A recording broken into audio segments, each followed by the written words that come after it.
તેવા દ્રશ્યો સામે આવી રહ્યા છે।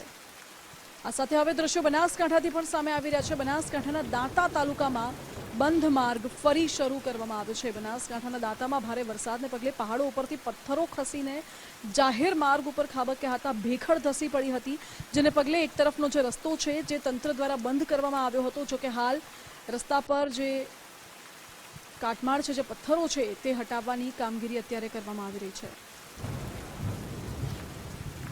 ભારે વરસાદ પડવાથી આંબાગાંઠા દાંતા રોડ પર આંબાગાંઠા જે કોરીવાળો વિસ્તાર છે ત્યાં લેન્ડસ્લાઇડિંગ થવાથી રસ્તો બ્લોક થયો, જેના કારણે અમે આરંભી ટીમ દ્વારા આખું 5-6 જેસીબી લગાવી અને રસ્તો ખુલ્લો કરવાનો પ્રયાસ ચાલુ છે અને ભવિષ્યમાં જેને આ ના થાય એના માટે અમે જરૂર પગલાં લેશું। દાંતા તાલુકાના જમાળ નજીક આવેલો આંબાગાંઠા વિસ્તાર જે માર્ગ મહેસાણાથી અંબાજી જોડાય છે, તે માર્ગ પર દાંતા તાલુકામાં રાતે થયેલા વરસાદના કારણે આંબાગાંઠા વિસ્તારના રસ્તા ઉપર લેન્ડસ્લાઇડિંગ થઈ છે અને એના કારણે મોટા મોટા પથ્થરો સાથે માટી પણ ગ્રોથ આવી ગયો, રસ્તો એક તરફનો બંધ થઈ ગયો છે અને વન વે થઈ ગયો છે। અત્યારે હાલ આરએનબી તરફથી રોડનું કામ, સફાઈનું કામ ચાલુ કરેલ છે।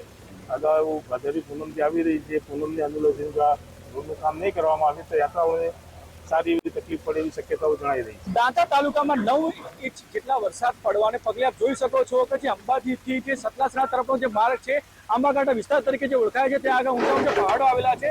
તે પહાડો ઉપરથી મોટી મોટી ભેખડો અને પથ્થરો ખસીને જાહેર હાઈવે માર્ગ ઉપર આવી ગયા છે અને માર્ગ અને મકાનની ટીમ અને જે તંત્ર દ્વારા અહીંયા આગળ પથ્થરો હટાવવાની અને માર્ગ ખુલ્લા કરવાની કામગીરી શરૂ કરાઈ છે।